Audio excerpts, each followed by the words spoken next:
Here's a movie trope that never fulfills its true potential. When prequels or origin stories or flashback scenes or whatever tell us where characters received an iconic item or piece of clothing. I'm talking things like the most consistent through line of Black Widow being the origin of her vest in Infinity War, or an entire scene devoted to explaining where Logan's jacket came from in Origins Wolverine, or the story of how Puss in Boots got his boots. I don't know a single person who watched Shrek 2 and left with that question burning in their mind, although who knows. Sometimes it's just bizarre, like how in the opening of Death on the Nile, there's a weirdly harrowing explanation of why Poirot grows his crazy mustache. Solo is absolutely riddled with this, telling us where Han got his gun, his ship, the weird notch in the front of his ship, and even his bloody name. I once saw a comment on a Jenny Nicholson video where someone suggested that he change his name to Han Duo, Han Trio, and so on as he adds more people to his friends and family. And that thought is worlds more entertaining than anything in that whole film. Dead Men Tell No Tales wins on pure concentration, detailing the origin of Jack's compass, colors, sword, bandana, hair bone thing, and beads, hats, and again, his name, all in the space of about 5 minutes of in-movie time. Video game movies do this almost without fail for some reason. Sonic gets his shoes, the Mario brothers get their jumpsuits, Scorpion gets his kunai, I could honestly go on and on. The Tom Holland Nathan Drake practically gets dressed throughout Uncharted, and I cackled like a madman when he paused in the middle of the final fight to pick up his iconic gun holster. All glory to the best video game movie of all time, Tomb Raider, obviously the Angelina Jolie one, for having Lara Croft come out the gate fully realized and geared up. There's no scene showing where and how she picked up her pistols, she just has them because who cares? Funnily enough, this wasn't a 21st century idea, we've been doing this a while. Back in The Last Crusade, we got an extended prologue showing us where Indy got not just his hat, but his whip, the scar on his chin, and his lifelong fear of snakes, over the course of about an hour. Not only that, but it also hints at the origin of his name. Like, what is it about people getting their nicknames in these scenes? Would it be so strange if his name was just Indiana? Need I remind you that Kim and Kanye's kids are called North, Saint, Chicago, and Psalm? The peak example would be how the entire movie Lightyear is ostensibly an explanation of why Andy bought his Buzz Lightyear toy, which just makes me wish for a standalone Mr. Potato Head movie. I wonder what genre it would be.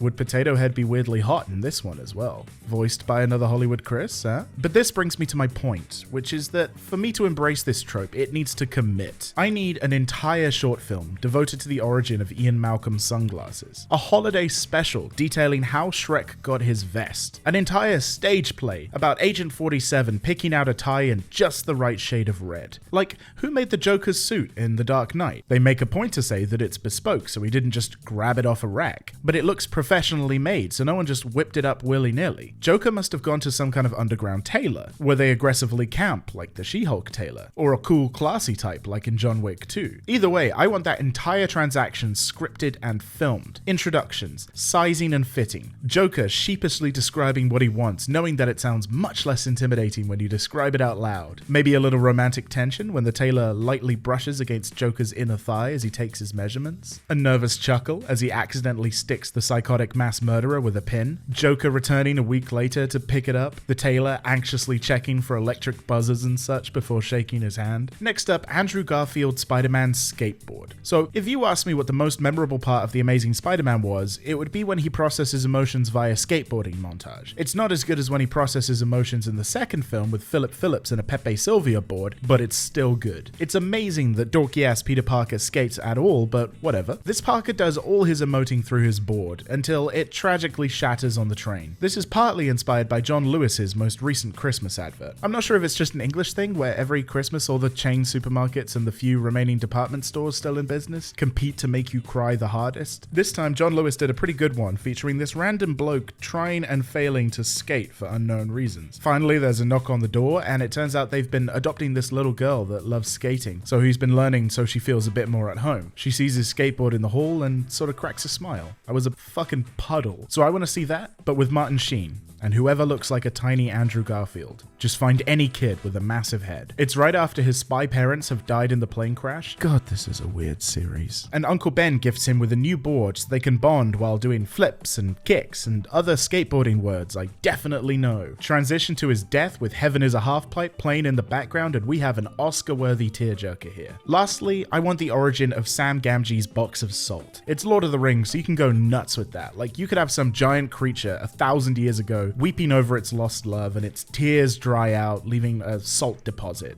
Something like that. And it's on that land that the hobbits settle, forming the Shire. A young Sam Gamgee chickens out of confessing his love for Rosie, runs away, and stumbles upon the salt. Jump cut to the end of the series, just after Frodo has left for the Grey Havens. Sam goes home and cooks some thick steaks, seasoning them like Salt Bae with the last of the salt from his precious box. For real, what's one more ending amongst the rest in Return of the King? So those are my pitches. Have you got any pointless backstories for clothes or items that you want to see covered in a franchise? Pop it down in the comments below and have a smashing bloody day.